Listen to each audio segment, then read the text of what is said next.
Domaći poduzetnici predvođeni tvrtkom Realitet i poslovnim portalom Financa organizirali su Mobiz konferenciju kako bi sebe i kolege pripremili za veliku digitalnu tranziciju domaćeg poslovnog okruženja.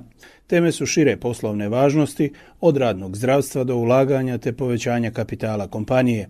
Suorganizator Davor Vidačak. Čut ćemo stručnjake iz Bosne i Hercegovine, tu ćemo se dotaknuti digitalizacije same u javni sektor, koja je pospješila efikasnost rada javnog sektora. Dotaći ćemo se tema ulaganja u zelenu energiju koja je sada trenutno i u Europi, odgovora obrazovnog sustava na tržište rada, kako pripremiti djelatnike, odnosno naše studente na današnje uvjete rada i slične teme. Jedan od ključnih predavača je Hrvoje Serdarušić, ekonomski analitičar iz Hrvatske, koji će govoriti o uvećanju vrijednosti i prilagodbi tržišnim izazovima, odnosno poslovnim perspektivama. Ovo perspektive, to je ovako vanjski, makroekonomski. Poduzeća ne mogu sama toliko mijenjati okoliš oko sebe, nego moraju znati prepoznati i biti spremni na te stvari.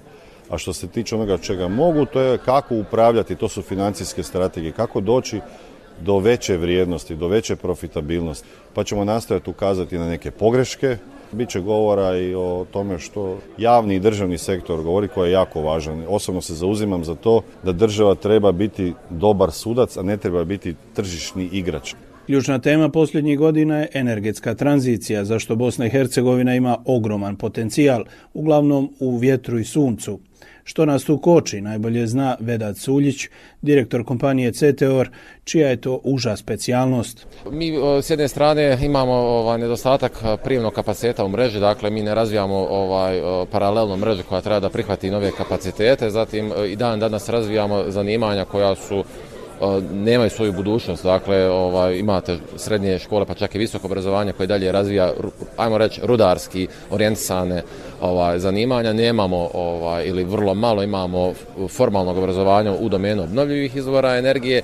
Pored ovoga Suljić ističe i sporost zakonodavnog okvira koji kasni u odnosu na potrebe tržišta. Iako u tome ne mogu pomoći, zamjenica ministra vanjske trgovine i ekonomskih odnosa Ljiljana Lovrić ističe kako su redovno u kontaktu s poduzetnicima i nastoje skrenuti pažnju na pitanja koja njih pogađaju. Ono što uvijek dobijem recimo kao nekakvu primjedbu, ili odnosno nije ni primjedba nego opaska ili komentar, je da bi moglo kod Razvojne banke Federacije biti malo više novaca, jer zaista postoje velike potrebe i taj kapital je dosta jeftin i gospodarstvenicima jako privlačan. Bosna i Hercegovina ne može utjecati na europske zakone, ali može biti u koordinaciji s poduzetnicima te im olakšati njihov rad.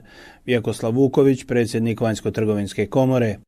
Gledajte, mi smo već dosta radili na podizanju svijesti kada su svi ovi projekti u pitanju. Naravno, ne možete bez europskih direktiva, ali je jako bitno da u tom kontekstu sjednete za stol, da budete dio te priče i da dovedete privatni sektor za stol koji razgovara s Europskom unijom. Partneri Mobiz konferencije su Ministarstvo vanjske trgovine i ekonomskih odnosa Bosne i Hercegovine, grad Mostar te sveučilište u Mostaru.